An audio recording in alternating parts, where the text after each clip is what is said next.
Salut Mathieu, content de te revoir. Moi aussi.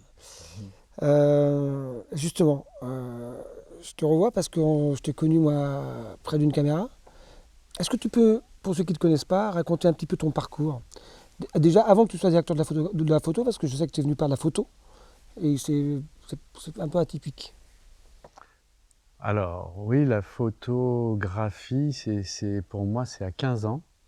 J'achète un premier appareil photo et surtout, je monte un laboratoire d'une chambre de bonne et je passe 5 ans dans le noir à développer mes photos, mes films et disons, à vivre cet enchantement qui est le fait de voir apparaître dans le noir avec la lumière rouge un visage. C'était souvent un visage aimé, puisque c'était souvent ma fiancée. Et donc, je l'ai photographiée sous toutes les coutures. Je pense que j'ai, à ce moment-là, appris à regarder, à photographier un visage. Donc, c'est un peu le début, la sensibilité à l'image, à la lumière, au mouvement. Ça s'est construit petit à petit. J'ai été assistant dans des plateaux, des studios de photographes, de mode, de voitures, de bouffe, de chiens, de tout, avec plein de photographes différents. Voilà, très vite, j'ai eu envie bah, de, de sortir de l'image fixe, en fait, de ne pas me cantonner à la photographie. D'abord parce que je sentais que c'était un métier très solitaire et que j'avais envie de rencontrer du monde. J'avais envie du son, j'avais envie de la parole, j'avais envie de mouvement. Et du coup, ces quelques années de photo en studio, moi à la fois, enfin quand j'étais assistant, hein, beaucoup en studio, moi à la fois me donner beaucoup de bases. Moi j'avais fait un CAP quand même de photographie. Voilà, Voilà, un CAP option laboratoire. Ça a duré un an. argentique donc. Voilà, argentique. Et puis voilà, très vite, au bout de 4 5 ans, j'ai commencé à être assistant sur des courts-métrages et puis par Laurent Machuel aussi. C'est comme ça qu'on s'est rencontrés. Voilà, c'est comme ça qu'on s'est rencontrés. Et puis, j'ai assez rapidement aussi commencé à tourner des clips. Donc, j'ai abordé le montage très vite. L'expérience du montage est déterminante en fait pour mon futur travail de chef opérateur et puis de réalisateur. Enfin, et puis j'ai commencé à écrire aussi en parallèle des documentaires, des courts-métrages. Euh, Voilà, j'ai tout mené un peu de front comme ça, sans avoir de feuille de route, mais à l'envie, à l'intérêt, à la rencontre aussi. J'ai la chance de rencontrer, je fais 2 films avec Xavier Duringer comme directeur de la photo, Ouais, je connais aussi. voilà, que tu connais.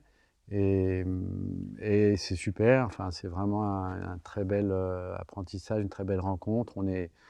On a envie de faire du cinéma très de genre et moi je suis en immersion, je suis très imprégné de Cassavetes enfin, dans ces moments-là. Bon, donc je m'empare de la caméra à l'épaule.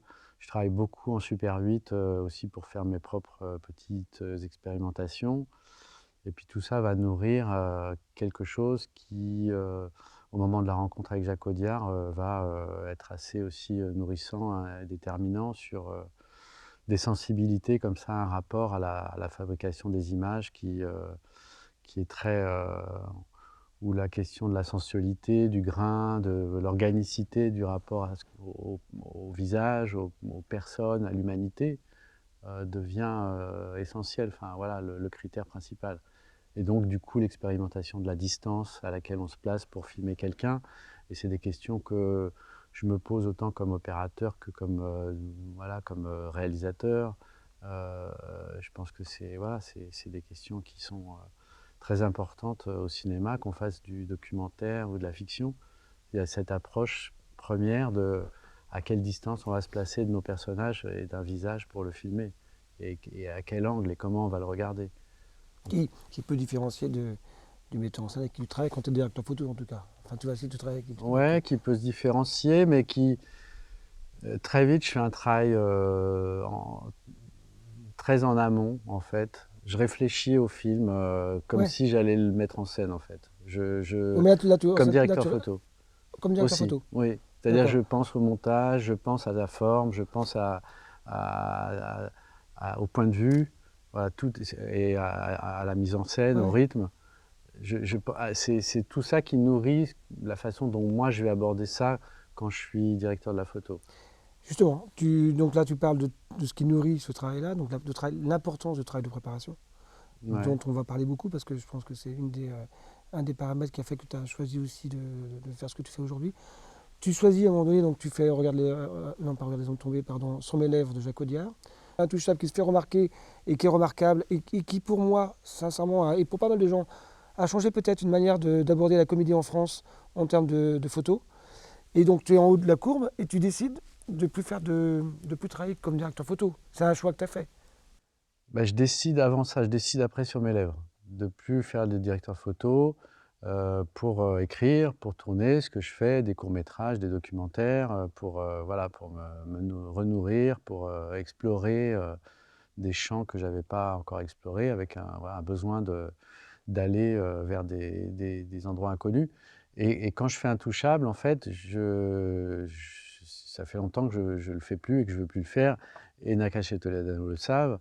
Et il se trouve qu'ils arrivent à m'embarquer parce que je suis touché par quelque chose, par le sujet, par le fait que j'avais tourné des documentaires, entre autres, sur la question du handicap, la question de la différence. Tout ça me concerne, me touche. Il y a une dimension politique. J'ai l'impression que la comédie a du sens. Et je me dis, pourquoi pas. Moi, j'ai écrit 3 longs métrages que je ne suis pas arrivé à faire produire, à monter. Je ne suis pas assez mûr, sans doute. Et je me dis, bah, voilà, moi je viens d'un cinéma qui est plus peut-être un peu qualifié d'auteur ou un peu, voilà, un peu intimiste, et du documentaire, mais je me dis, tiens, pourquoi ne pas ouvrir je sais pas, ma façon de faire, ma réflexion, ma recherche à la comédie. Il n'y a pas de raison que ce soit pas un genre noble. Et donc, je vais essayer de faire quelque chose dans ce domaine, disons, avec Éric Olivier. Et très vite, je leur dis, bah, OK, on va faire un échange. Moi, je vous aide sur la forme, je fais la direction artistique, en plus de faire la photo de Intouchable, et vous m'aidez à produire mon film. Voilà, ça a été notre accord comme ça, amical et amusant, et voilà. Et, et du coup, j'ai mené cette direction artistique, j'ai commencé ce travail-là. Finalement, c'est venu assez naturellement. C'est-à-dire que je me suis aperçu assez vite que je pouvais embrasser beaucoup plus largement le tournage et les accompagner et les aider à trouver une forme, en interrogeant le sens, en partant des scènes, en partant des personnages, en partant de ce qui se jouait, ce qui se racontait, et en essayant de produire, d'élaborer une forme et d'y adapter un dispositif général, c'est-à-dire l'équipe, euh, pour que cette forme soit voilà, mise en scène, qu'on ait vraiment le bon dispositif pour porter cette forme au plus loin, au plus haut qu'on puisse. Qu'est-ce que je peux faire pour vous convaincre?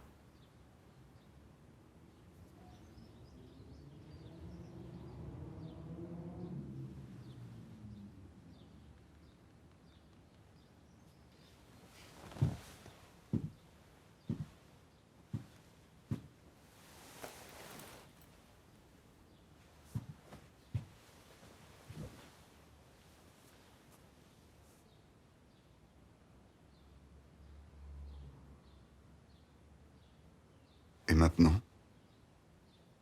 Je sais pas, c'est vous qui venez de vous asseoir. Vous voulez que je me rapproche?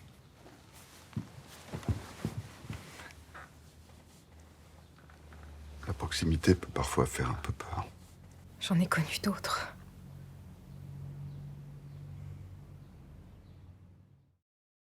Est-ce que ce poste, par exemple, tu considères que c'est un poste essentiel à avoir sur un film, ou c'est un poste qui peut être euh, envisagé autrement, en fonction? Bah, d'abord, je considère rien, c'est-à-dire qu'il n'y a pas de règle. En France, on est un peu foutraque, ça part un peu dans tous les sens. On n'a pas de tradition ça, de la question de la direction artistique, ça n'existe pas, à part un peu en pub où c'est un mot valise on ne sait pas trop ce que ça veut dire. Pour moi, alors, je peux parler que de la façon dont moi je l'ai mené, c'est-à-dire que j'ai pas de revendication sur comment ça doit être fait ou ce qu'il faudrait faire plus ou moins, parce que je pense que c'est en fonction de chaque film à définir ses besoins spécifiques, en fait. Chaque réalisateur peut-être aussi. Chaque film, chaque réalisateur, chaque projet, chaque budget, chaque histoire a à se redéfinir pour moi. Et c'est d'ailleurs la façon dont j'aborde chaque projet.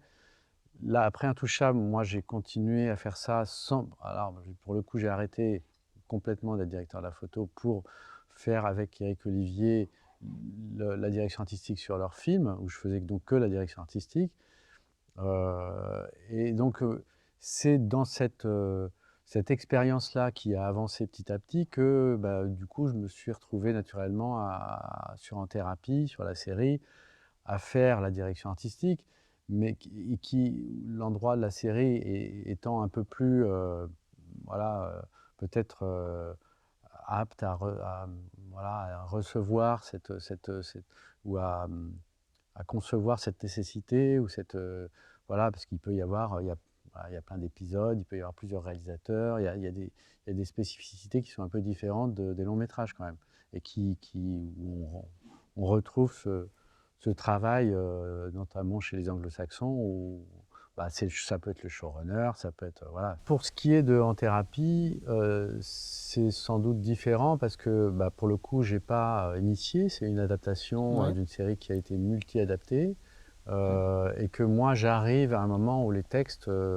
sont écrits et que mon travail, alors En Thérapie, on peut en parler, hein, il se décline, c'est un peu une déclinaison d'un travail que j'ai fait avec Éric Olivier, qui s'étend, qui est en amont, très très en amont au départ, avant d'engager l'équipe, et qui consiste à plein de choses, quoi.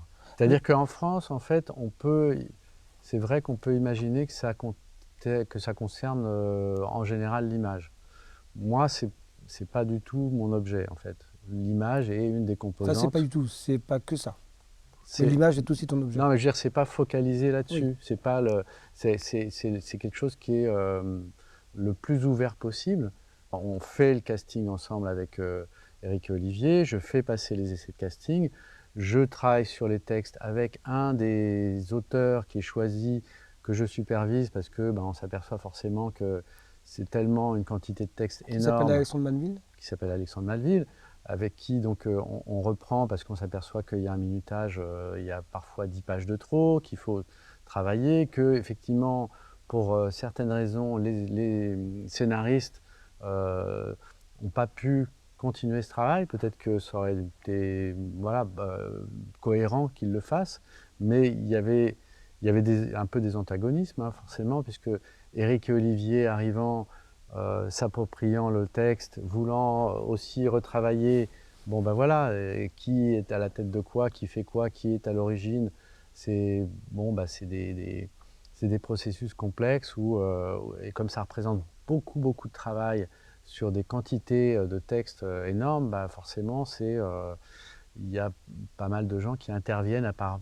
mal de moments. Et comme en France, on a un truc qui se cherche encore, je pense, qui n'est pas en place, qui n'est peut-être pas tout à fait comme il faudrait, ou qui n'est pas assez clairement établi, et puis là, c'est un peu exceptionnel, parce que je pense que c'est même très particulier, puisque c'est 35 épisodes, donc 35 fois 26 ou 30 pages de texte, et ce n'est pas des petits échanges, c'est des monologues comme on peut les retrouver dans certaines pièces de théâtre.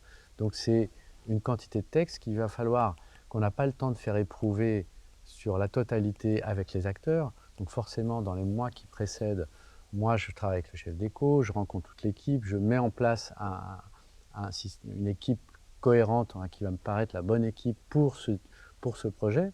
Donc le monteur, c'est toi qui choisis la déco. Oui, voilà. Tous les techniciens, ils sont validés par toi. Ils sont choisis. C'est moi qui les choisis, qui les rencontre en concertation évidemment avec les producteurs, les productrices, et on valide ensemble les choix. Mais c'est moi qui fais le travail voilà, de concevoir tout ça, oui, et qui les propose. D'ailleurs, c'est intéressant que tu nous dises qu'il n'y a pas que l'image, en tout cas pour ce qui te concerne pour cette série-là. Mais bon, en même temps, tu as réalisé 14 épisodes sur 35, donc tu as outrepassé ce rôle-là largement. Oui, oui. Je sais pas, à la fois, je pense que la direction artistique, c'est quelque chose que tous les metteurs en scène, tous les réalisateurs doivent se poser, mais aussi, finalement, tous les collaborateurs. C'est-à-dire que pour moi, ça consiste à penser à avoir une espèce de vue panoramique et à penser à la cohésion de l'ensemble. Et la cohésion de l'ensemble, c'est aussi le montage, donc le choix du monteur, l'esprit dans lequel on va monter, qui va aussi définir en fait la façon dont on va filmer, la durée des plans, la nature des plans, le rythme, le type de découpage. On peut prendre la chose dans tous les sens, c'est-à-dire qu'on peut se dire, tiens, on va avoir cette idée d'une esthétique pour un film, mais l'esthétique au sens d'image, mais on peut aussi prendre l'esthétique à rebours dans l'autre sens, c'est-à-dire comme pas dans un sens beaucoup plus large de à quoi ressemble le son, quelle place va prendre la musique, quel rythme va avoir le film, de quelle sensibilité, dans quel point de vue on va être, de quoi on va partir en fait, de quel élément prépondérant au pluriel on va partir pour aborder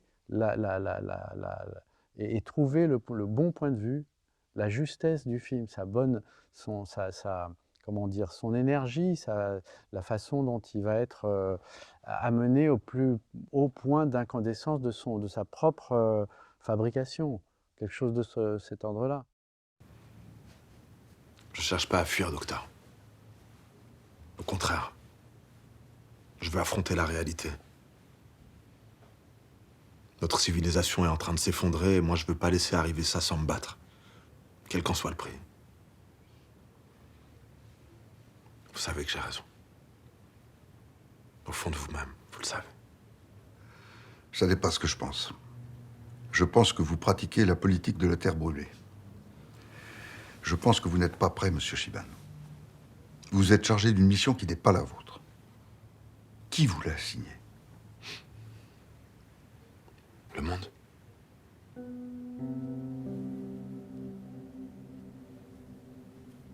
La vie.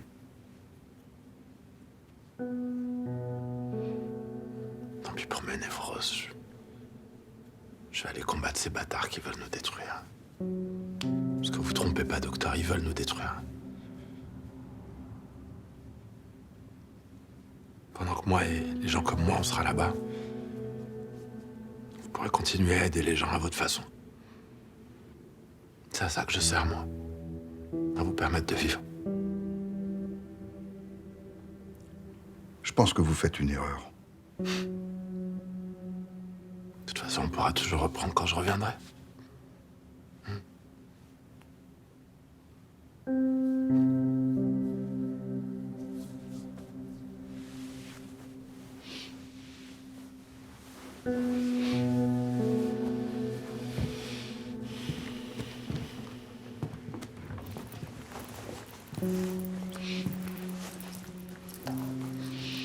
Je devais la séance de la dernière fois déjà. Et j'ai pensé que je devais peut-être payer d'avance, comme je vous plante sans préavis. C'est pas nécessaire. Et je vous attends la semaine prochaine, à notre heure habituelle.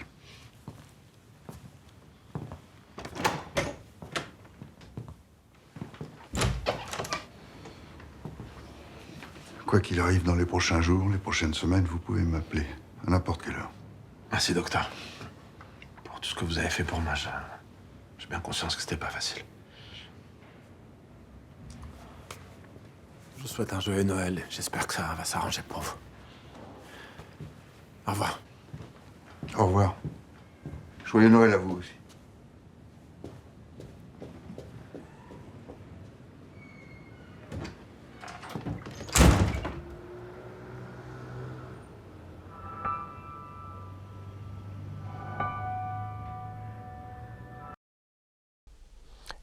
Est-ce que tu veux dire un mot sur la chronologie dans laquelle on en parlait tout à l'heure, de la chronologie dans laquelle les choses ont été tournées, les épisodes?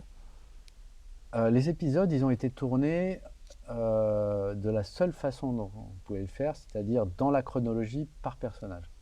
C'est-à-dire chaque personnage, une fois qu'on commençait avec un personnage, on faisait voilà, 2 semaines entières avec le personnage et on faisait tous les épisodes à la suite les uns des autres.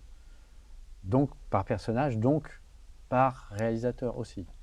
Tu vois, l'équipe le réalisateur changeait, sauf moi, Eric et Olivier, qui nous partagions Mélanie Thierry et Reda Kateb.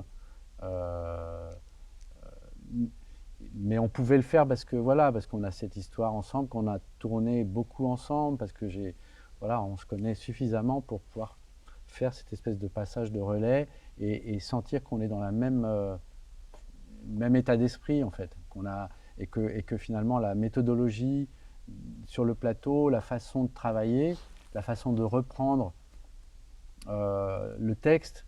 Une fois qu'on avait les 8 minutes d'un tronçon, d'un mouvement du texte, on avait souligné, des fois on allait à un paragraphe et on faisait refaire un truc précis. Là, il nous faut plus de silence, là, il faut moins d'agressivité, là, et on ne lâchait pas jusqu'à ce qu'on ait ce truc-là. Tu vois, il y a un truc aussi d'efficacité qui était en place et qu'on a. Et moi, j'ai appris ça d'eux aussi parce que voilà, on a, je pense, beaucoup appris les uns des autres et donc on avait cette complicité suffisante pour être dans ce partage-là de certains épisodes. Derrière, ça pose la question du montage. À quel moment vous avez commencé C'est-à-dire évidemment que le montage a commencé tout de suite et qu'on a tout de suite, et au fur et à mesure, regardé si notre dispositif fonctionnait et si on était dans le bon rythme, si on était dans le bon dispositif de décor, de circulation, de mise en scène, de filmage, de caméra, Quand tu dis que ça a commencé tout de suite, c'est-à-dire que ça a commencé combien le jour montage, le montage il a commencé dès qu'il a pu avoir les rushs synchro, c'est-à-dire 2 jours après, quoi. Et toujours, ça a toujours été maintenu en parallèle. Toujours en parallèle, ouais. Donc oui. le premier personnage, puisque vous êtes tourné dans l'ordre des personnages, a été monté Mélanie entièrement Mélanie Thierry avant le deuxième personnage, avant l'arrivée du deuxième personnage. Oui, absolument. Ah oui, pardon, alors j'avais pas saisi exactement le sens de ta question, je pense. Donc c'est-à-dire que vous avez monté Vas-y. Oui, on a monté, puisqu'on tournait par personnage, du coup on a monté les épisodes de chaque personnage chronologiquement, mais sans avoir évidemment l'intermédiaire, c'est-à-dire le personnage qui allait passer après dans la diffusion chronologiquement, c'est-à-dire toujours dans le même ordre, la chirurgienne, le flic de la BRI, la jeune ado, le couple, la psy du psy. Ça, je crois, je ne me trompe pas, j'espère, sont diffusés dans cet ordre-là, et ça a un sens puisqu'ils ont une interaction les uns avec les autres, et on suit dans ce qui se passe aussi dans la vie du psy, des choses qui, soit avec sa femme, soit avec ses enfants, et donc ça a vraiment une importance. Donc effectivement, il y avait un côté aussi en aveugle dans ce fonctionnement-là, en tout cas dans cette ligne-là de qu'est-ce qui marche entre chaque personnage dans la diffusion de l'un après l'autre, dans cette chronologie-là, dans cet ordre-là. Il y avait il y a un côté aveugle un peu dans cet aspect-là. Et tu te rappelles, bon c'est une question con, mais tu te rappelles du minutage que vous faisiez pour faire 26 minutes? Combien de prises vous faisiez Si tu veux, on avait l'obligation de boucler l'ensemble de la comédie, c'est-à-dire du texte, dans la journée. Donc 26 minutes. 26 minutes. Le lendemain, plusieurs caméras, 2 caméras. La demi-journée qui restait, je m'étais dit, il faut qu'on arrive à boucler, parce que c'est une concentration particulière le texte. Vraiment, il faut, à chaque fois qu'on redémarre un épisode, il faut retrouver le ton, le rythme, l'enjeu, les moments où il faut que ça monte, les temps de silence. Bon, il faut trouver tout ça dans une journée, donc le nombre de prises, je vais venir un peu au dispositif, si tu veux, plus précisément, mais la demi-journée qui restait, c'était les endroits où j'avais vu qu'on avait un espace pour créer d'autres plans, d'autres points de vue, notamment est-ce qu'il y a des plans larges, est-ce qu'il y a des plans à 2, à quel moment ils interviennent, sur quelle durée de texte, tu vois, donc il fallait cibler tout ça, et tout ça se faisait à la fois sur le papier en amont, c'est-à-dire avant le tournage. J'essayais de prévoir quels étaient les espaces où je me disais, tiens, il faut une respiration, il faut un temps de silence, il faut essayer une ponctuation, voilà. Les moments dans la dramaturgie, donc dans le texte où ça appelait quelque chose, parce qu'il fallait bien quand même pouvoir sortir un minimum de ce chant contre chant pur. Et puis, le moment d'arrivée qu'il fallait mettre en scène, arriver, l'escalier, le palier, l'entrée dans le cabinet du psy, la façon dont il s'installe, tout ça. Et il y avait parfois des moments qui étaient, voilà, où une patiente allait aux toilettes, et puis le départ. Voilà. Et il fallait rentrer tout ça dans la demi-journée. Et la demi-journée qui restait de cette journée-là, on redémarrait sur le texte sur l'épisode suivant. Voilà.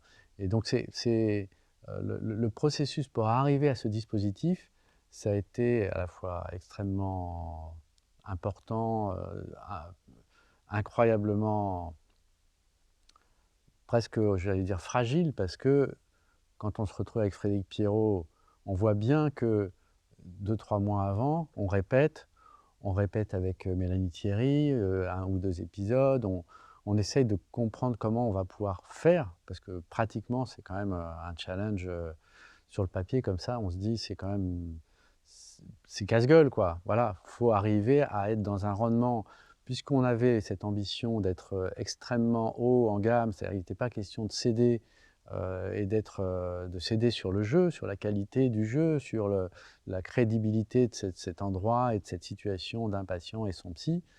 Il fallait qu'on soit aussi exigeant que sur n'importe quel film de long métrage. On voulait avoir ce niveau-là.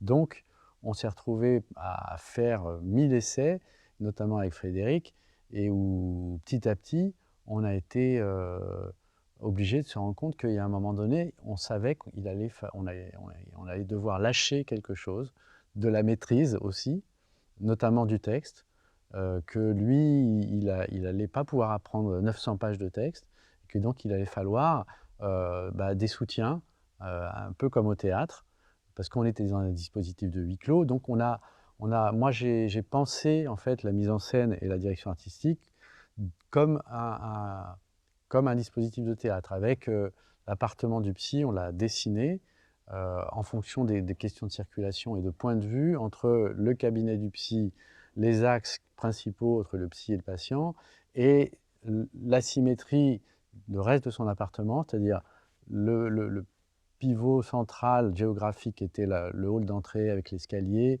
le palier, disons, et la cuisine et l'accès à son appartement privé, donc à sa vie intime. Et donc il y avait un truc comme ça où il fallait que depuis le cabinet du psy, on puisse notamment sentir cette profondeur à certains moments, et que lui, qu'on sente parce qu'il y a des moments où on passe dans sa vie, et on est du côté de l'homme et plus du psy, et qu'on ait ce jeu en fait possible dans la mise en scène de circulation entre les deux espaces, le privé, comme les coulisses, disons, et la scène, c'est-à-dire le cabinet du psy. Ouais, mais alors moi j'ai une question. Vous avez donc il y a eu combien de jours de tournage en tout? Donc 35 fois un jour et demi, tu dirais? Ouais, en gros, parce que après moi j'ai fait les extérieurs aussi. D'accord. Donc en tout cas dans l'appartement, 70 jours à peu près. et dans l'appartement, on va dire une quarantaine, cinquantaine de jours. Ouais. Vous êtes forcément posé la question du studio ou d'un décor naturel. Vous avez choisi un décor naturel, ce qui paraît étonnant quand on sait de quoi vous avez choisi de. Enfin, c'est un cabinet de psy. C'est toi qui as décidé? Est-ce que c'est la production qui a décidé? Comment s'est fait ce choix-là? C'est un processus, le choix du type de décor. Évidemment, la question du studio, elle se posait énormément. En même temps, la difficulté du studio, ça pose plusieurs questions, notamment celle d'une forme de réalisme, de vérité, de réalité,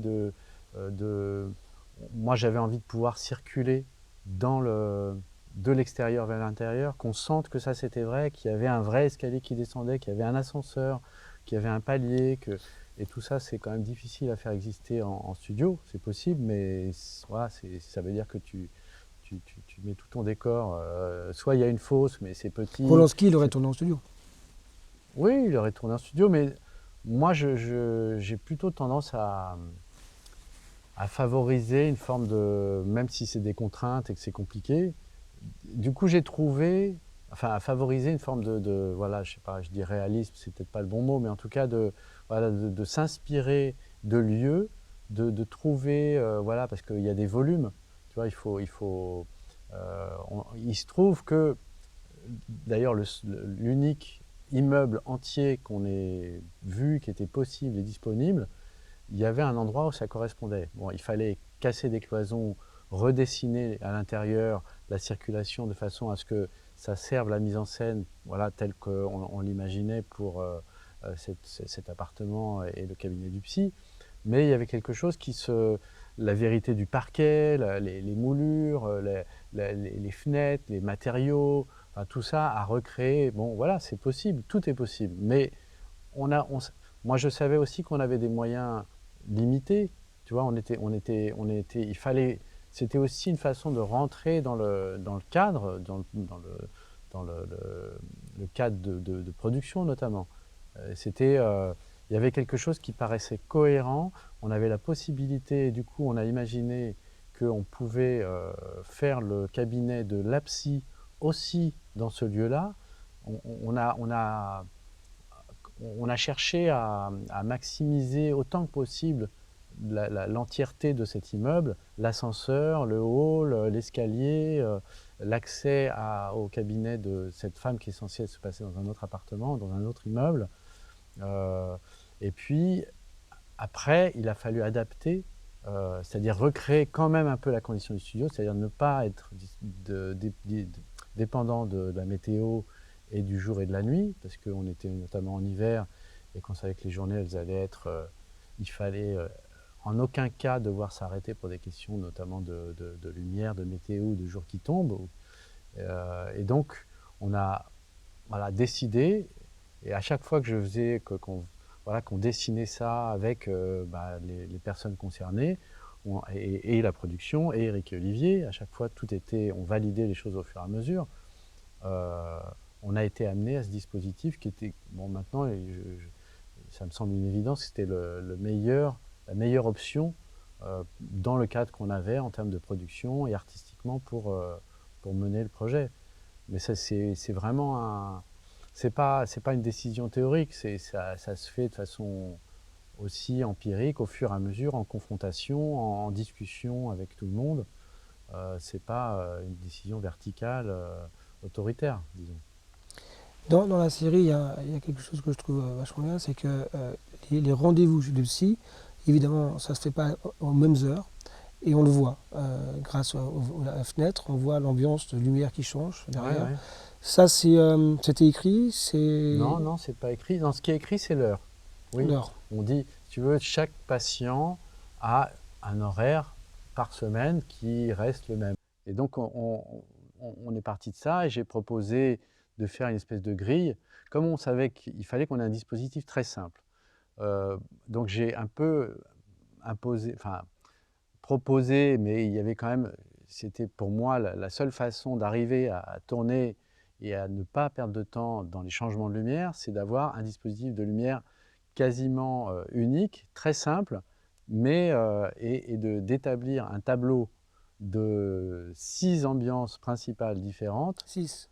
Voilà, en 6. gros, quoi. C'est les horaires. C'est quoi, t'as de nuit, Tu as le matin, l'après-midi, fin d'après-midi, enfin voilà, il y a 5, il y avait 6. je crois, 6, bon, à une près.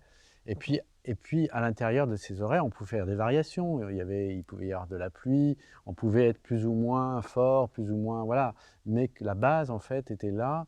Et donc, on a fait des espèces de tableaux, on a fait des ambiances, ça fait partie aussi, si tu veux, dans la direction artistique, tout au long du processus de préparation, je fais un cahier ou un site que je fais alimenter par tout ce qui vient au fur et à mesure, à tous les endroits, c'est-à-dire les costumes, le maquillage, les décors, l'accessoirisation, voilà, et tout vient alimenter et visible par tout le monde, consultable mais aussi peu alimenté, et est une forme de partage d'un travail.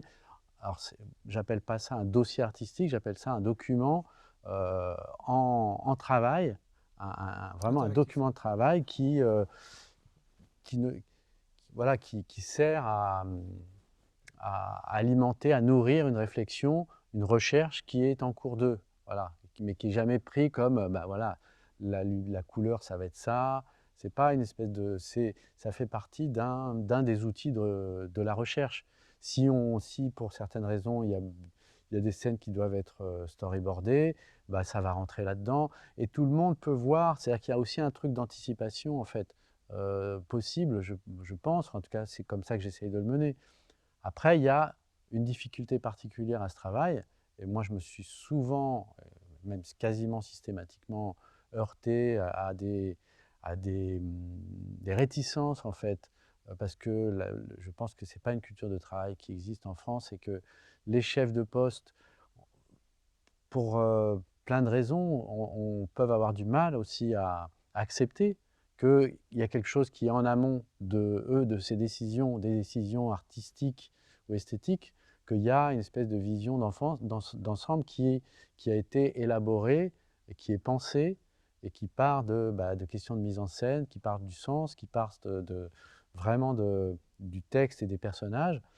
Et donc, voilà, pour moi, ça se passe en bonne intelligence et en partage, mais quand c'est la demande, c'est là. Je ne vais pas m'esquisser, c'est comme ça, et ça a été élaboré avec soit les réalisateurs, quand c'est Éric Olivier, soit Éric Olivier, mais en tant que partenaire de cette direction artistique, et qui vont aussi être réalisateurs, et avec qui on discute des réalisateurs qui vont venir dans la série.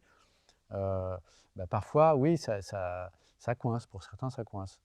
Mais bon, je ne sais pas si c'est quelque chose qui doit se développer particulièrement. Moi, c'est une expérience que je mène, que je trouve riche, et peut-être que ça a plus sa place dans la série. Que le long métrage, la plupart des réalisateurs, d'abord, il n'y a pas les moyens d'avoir un directeur artistique, le plus souvent.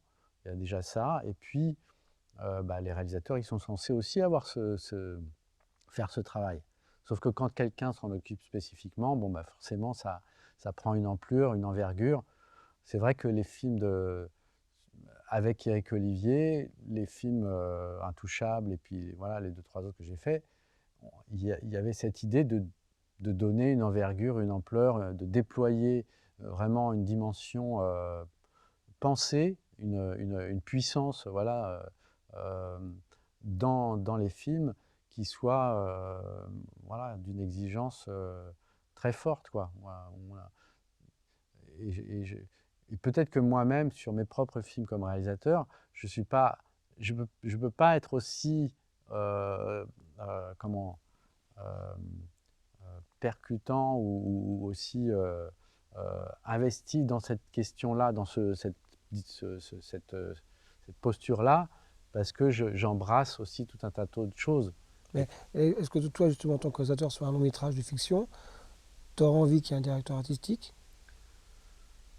Est-ce que tu penses que ça serait bien mieux pour le film que tu es en train de réaliser, ou ça dépend du film que tu es en train de réaliser? C'est pas une question théorique, ça dépend du film que tu es en train de réaliser. Et ça peut être un assistant, quelqu'un qui va m'aider à faire des recherches. Ouais, d'accord. Ça peut être, ça peut prendre des formes différentes. Et tu citais Cassavetes comme une de tes références. Cassavetes, il a beaucoup, c'est lui qui filmait quand il fait Usbans et compagnie. Toi, quand tu réalises, tu as envie de filmer toi? Est-ce que tu t'es posé la question d'être directeur photo de tes propres films, par exemple? Oui, bien sûr, je me la pose. Je me pose. Après, il y a une question de disponibilité aux acteurs. Ouais. Mais faire le cadre, pourquoi pas? C'est-à-dire, et ça m'est même arrivé sur La vie en grand de prendre la caméra pour une prise, pour essayer un truc. Donc j'ai pas de. Moi, j'aime bien la plasticité, et que les égos se placent pas là, et qu'on soit. Voilà, ça ne veut pas dire que je respecte pas les gens et que je respecte pas leur travail. Moi, de toute façon, voilà, c'est ça être réalisateur aussi, c'est savoir s'entourer du talent et comprendre que ça enrichit ce que soi-même on n'aurait pas fait. Ça amène de l'étrangeté à son propre et on agrège quelque chose organiquement qu'on vient faire devenir le film qu'on a envie de faire, mais c'est ça, c'est la juxtaposition de toutes ces énergies, même contradictoires parfois. Moi, ce qui se passait bien avec Nakache Toledano, c'est que je leur amenais une contradiction, c'est-à-dire je leur amenais un point de vue qui n'était pas forcément le leur, mais par contre toujours dans le sens de la compréhension que j'avais du film et de ce que je voyais qui lui donnait une amplitude et une force et un déploiement, voilà, une ambition très forte. Ça va? Ça va. Je vais chercher un verre d'eau.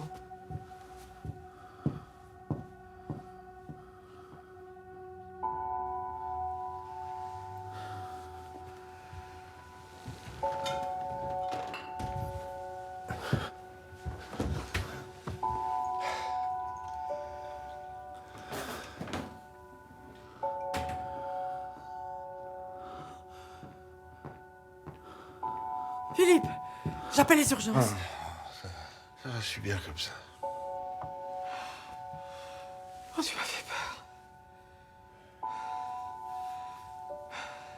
Tiens, bois un peu d'eau.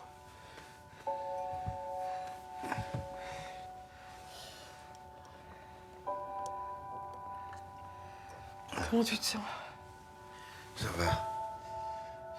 Je me repose 2 secondes, là, je vais y aller.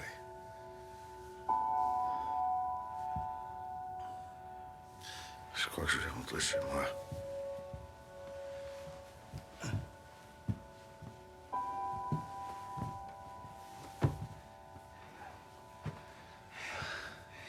J'ai entendu ce que tu m'as dit tout à l'heure. Le ciel est bouché. Et alors? Ben, on voit plus les étoiles ni les constellations. On n'a pas de point de repère. Je te connais un peu, tu sais, malgré nos différends.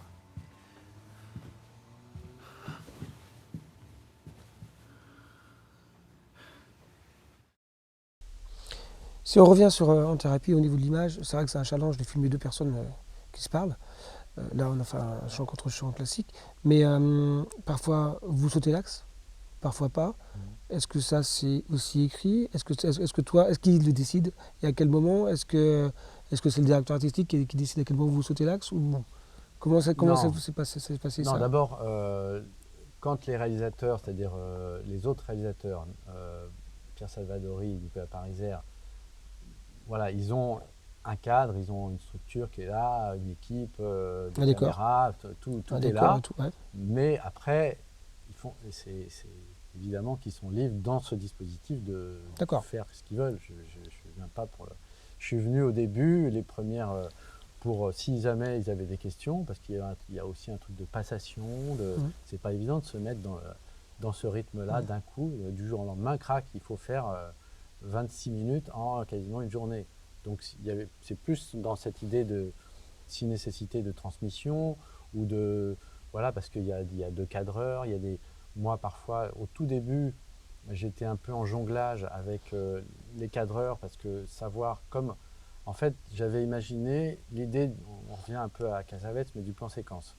Je me suis dit on aura réussi si on a vraiment la sensation, si on croit qu'on est dans une séance presque en temps réel.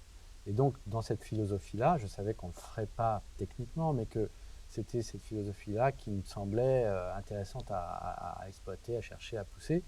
Et du coup, j'ai proposé qu'on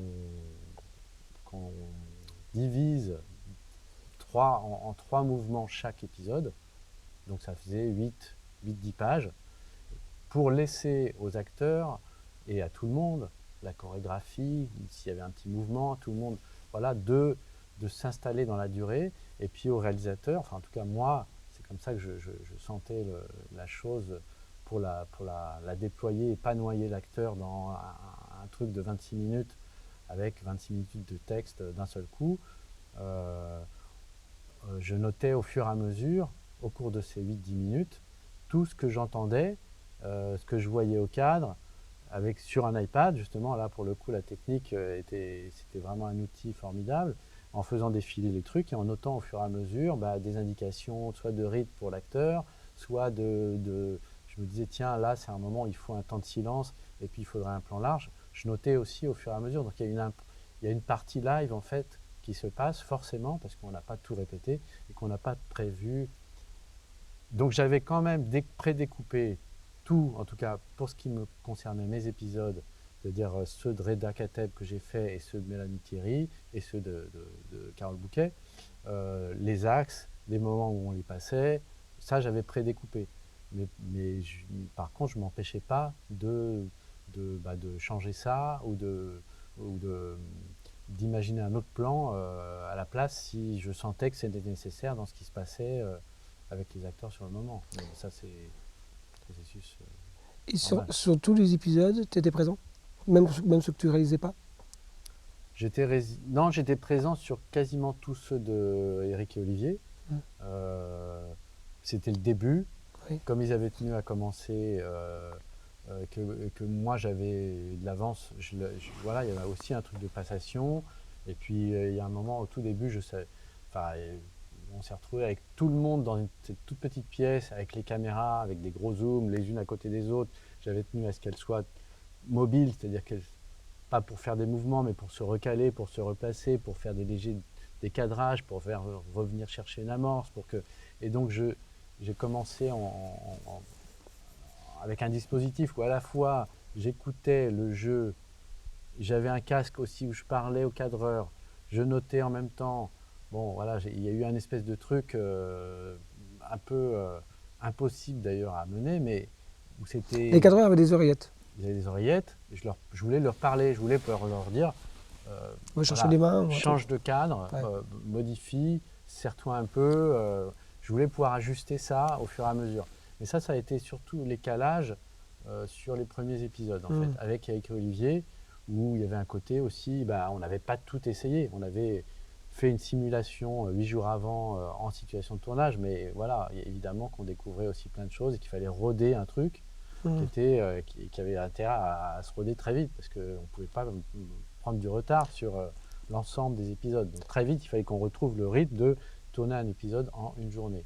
Et du coup, j'ai commencé comme ça, et puis petit à petit, j'ai annoté et donné ça à la première assistante qui distribuait la script et au cadreur des endroits où je pensais que c'était important d'être.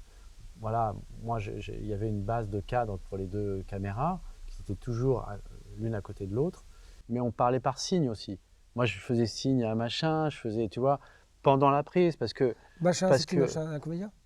un comédien ou un technicien, tu vois, c'est-à-dire que dans l'idée de.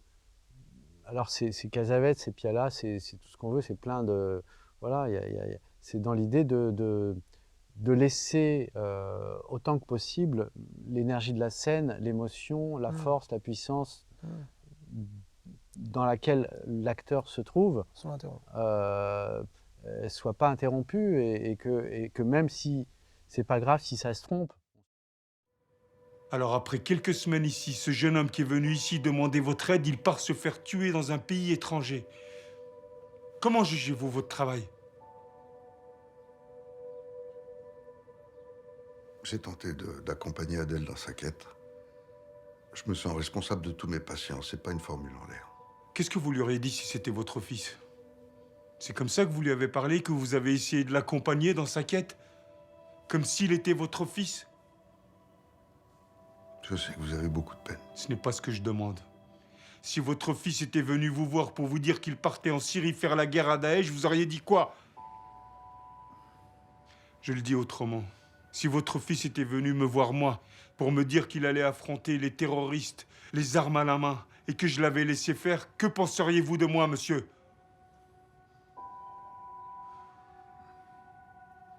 Quand vous vous regardez dans la glace, est-ce que vous osez vous le dire que vous avez envoyé mon fils vers sa mort?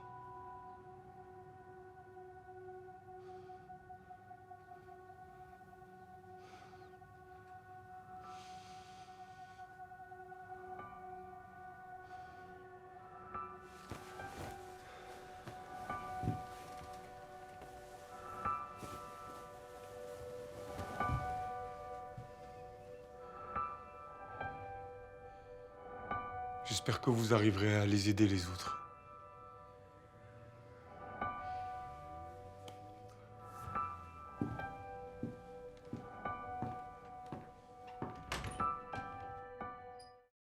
Et tous les comédiens avaient des oreillettes ou... Non, non, Parce non, qu'il y a ça des comédiens qui dépendait. n'arrivent pas à jouer. Enfin, moi, j'avais Ça rencontré des- dépendait, pas D'accord. tous. Non, non, D'accord. c'était vraiment à la carte et en fonction même des épisodes. Ouais. Et, et le travail avec Alexandre, c'était énorme en fait effectivement de reprendre les textes parce que les acteurs eux-mêmes n'en pouvaient plus tellement il y avait de textes, il fallait les mettre en bouche, il fallait les travailler, il fallait respecter les textes, mais il fallait aussi que ce soit possible de le faire, il fallait que ce ne soit pas écrit et sur une quantité de textes aussi énorme, soit effectivement les scénaristes ou un certain nombre ou deux scénaristes restaient et réécrivaient en permanence tout. C'est-à-dire qu'une fois que les textes sont acceptés par la chaîne, tels qu'ils sont, ça c'est la base des textes. Mais il y a, et je pense que ça c'est vrai sur tout, d'une certaine manière, il y a un travail à faire jusqu'au tournage et même pendant le tournage, donc qui est pris en relais par le réalisateur qui est soit l'auteur aussi ou le co-auteur du scénario. S'il est l'initiateur, c'est lui qui a le lead. Si c'est le scénariste qui est l'initiateur, ça peut être lui qui a le lead sur les séries. Après, sur les longs métrages, c'est des cultures un peu différentes. Ça dépend c'est des histoires individuelles, c'est des histoires humaines qui se passent. Comment, voilà, pourquoi. Moi, j'ai l'impression que c'est un peu dangereux de faire des théories et des nomenclatures, de fixer tout. Mais c'est sûr qu'il y a des choses à changer, beaucoup. Ouais, mais je crois que surtout, il faut se poser la question de qu'est-ce qui est le mieux pour le film. Enfin, Qu'est-ce qui est mieux pour le film? Qu'est-ce qui est le mieux pour le film qu'on est en train de tourner ou la série qu'on est en train de tourner? Ouais. Et c'est pour ça que quand tu parles de collectif, il ne s'agit pas d'écouter tout le monde, mais il s'agit peut-être voilà, en tout cas, c'est a priori ce que tu mets en avant. Hein, Je sais pas, je pense que c'est une façon de s'adresser aux gens, c'est une façon de respecter, d'écouter. Après, si tu es réalisateur, t'écoutes, et puis forcément, il y a des choses que tu prends, d'autres que tu prends pas. T'es pas. Il y a un moment où il faut donner une direction. Bien sûr. Mais ça dépend de comment tu distribues les cartes et comment tu considères aussi les gens, leur avis, leur façon de faire. Après, c'est humain de faire des erreurs, de se tromper, de ne pas être désagréable à un moment. Et puis sinon, sinon, la série n'existe pas, hein, je te rappelle, en thérapie. Hein. S'il n'y a pas d'erreur, et s'il y a. Oui, voilà. Oui. S'il n'y a pas de culpabilité, s'il n'y a pas de tout ça, il n'y a pas de thérapie. Mais je repense au travail avec. C'est-à-dire qu'Alexandre, il était très, très, très, très avide de découvrir en fait parce que pratiquement ça nécessite et ça génère et qu'est-ce que ça fait vivre collectivement, parce que c'est vrai que scénariste, tu es quand même dans une alcôve un peu tout seul, donc il y a quelque chose comment partager les choses aussi, comment les voir vivre, parce que c'est une chose d'écrire un texte et puis de choisir des acteurs, le bon acteur pour l'incarner et de le faire en sorte qu'il soit incarné de façon à donner vraiment vie au truc.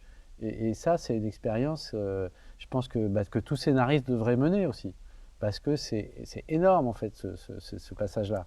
Lui, il disait qu'une des choses les plus difficiles qu'il ait vécues, c'est d'écouter avec un casque dans une pièce à côté ce qui se disait et de voir que des mots étaient changés qui ne prenaient pas forcément le même sens que ce qu'il avait écrit. Oui, mais bon, voilà, ça fait forcément mal de vivre cette expérience-là, puisque à un moment donné, tu peux pas, t'es réalisateur, tu peux pas à chaque questionnement te dire non mais tel mot, tel truc et tel machin, puis souvent c'est l'acteur.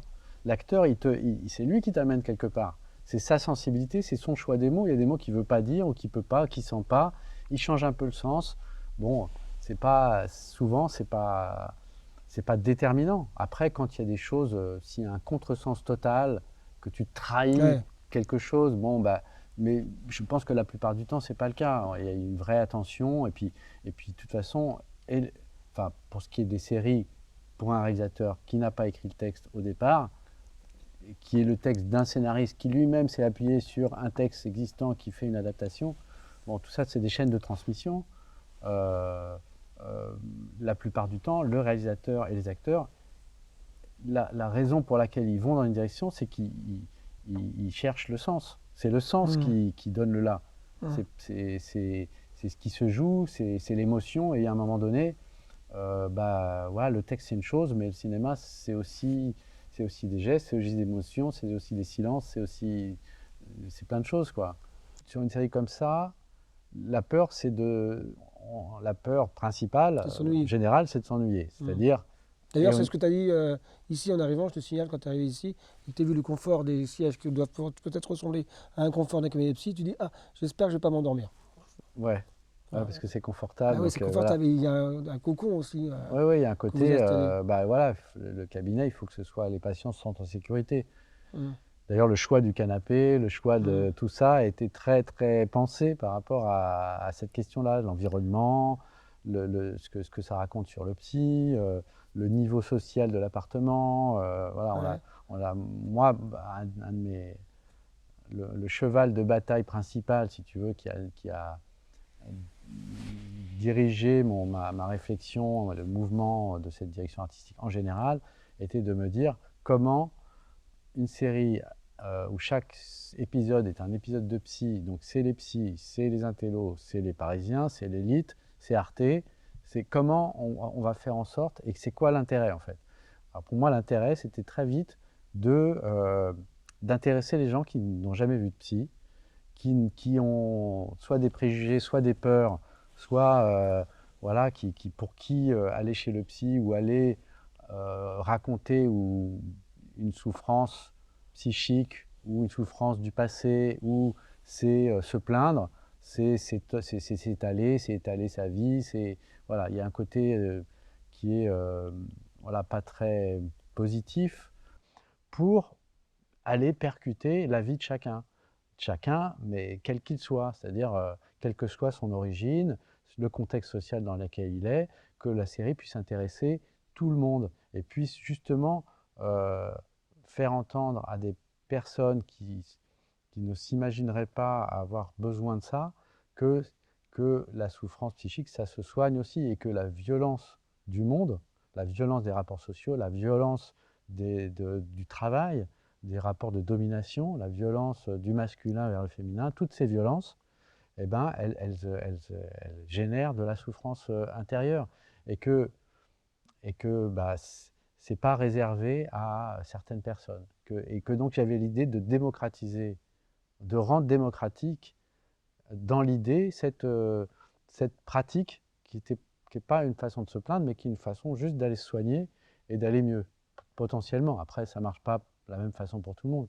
Et pour ce faire, mon idée était de rendre ce psy et l'antérieur de ce psy, entre autres comme vecteur, disons, de cette direction artistique, de le rendre accessible, c'est-à-dire d'un niveau social un peu moyen, voilà, ou donc de ne pas aller vers un design ou un truc trop, justement, trop élitiste, trop urbain, trop parisien, dans un sens un peu,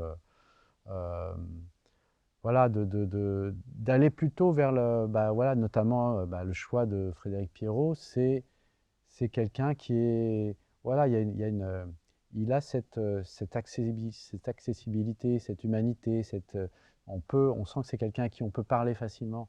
C'est pas quelqu'un qui met à distance de par ce qu'il raconte dans son visage, dans ses yeux, dans son physique, dans ses gestes. Mais pour moi, même la série, elle impacte beaucoup.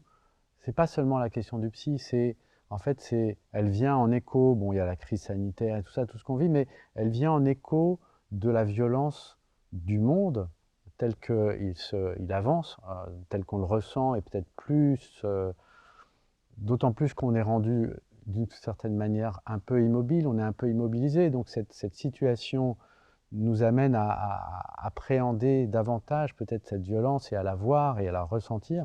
C'est la violence du monde qui est comment les puissants, comment la violence du travail crée une souffrance terrible. Voilà, comment on fait avec ça. Et donc comment on écoute, comment la verticalité du pouvoir, de la domination, toutes ces questions-là, on voit bien que c'est ça qui nous fait aller dans le mur, à tous les endroits. Et on peut parler d'écologie et de comment on va le monde, enfin, vraiment. Donc je pense que c'est là où cette série et que la situation, le dispositif de la séance de thérapie est une métaphore de quelque chose qui pourrait qui rentre en écho avec le monde tel qu'il va, et pas seulement en France, quoi. Voilà, à un niveau, ce qui concerne l'humanité. C'est-à-dire quel niveau d'écoute, comment est-ce qu'on va pouvoir faire en sorte que le monde modifie un peu sa trajectoire pour arrêter d'aller dans le mur. Entre autres en s'écoutant et en partageant plutôt qu'en décidant par quelques-uns du destin de l'humanité.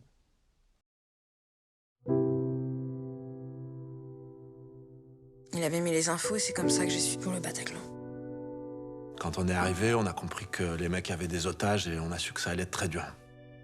Je suis là pour avoir un avis d'expert. Je suis pas malade, quoi. Je me sens pas du tout capable d'aimer un nouvel enfant.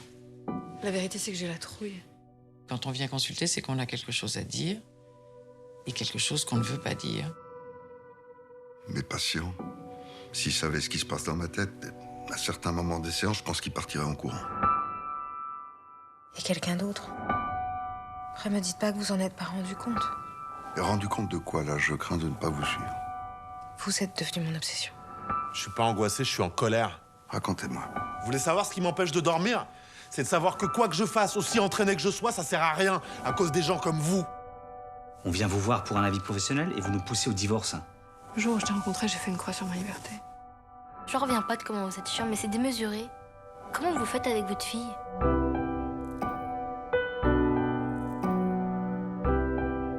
Je t'interroge sur ta famille et tu n'arrêtes pas de repartir sur les attentats. Ça y est, tu fais ta psy. Mais réveille-toi, papa. Il y a nous aussi.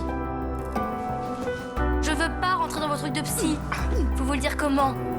Va-t'en! Qu'est-ce que vous allez faire, là? Tu veux dire quoi, toi, quand tu dis con? Mais tu le sais, c'est ce que t'es. Vous connaissez l'adage qui dit que le client a toujours raison. Nous avons tendance à penser que le patient a toujours tort. Je dois pas être très sensible à l'humour de psy, en fait.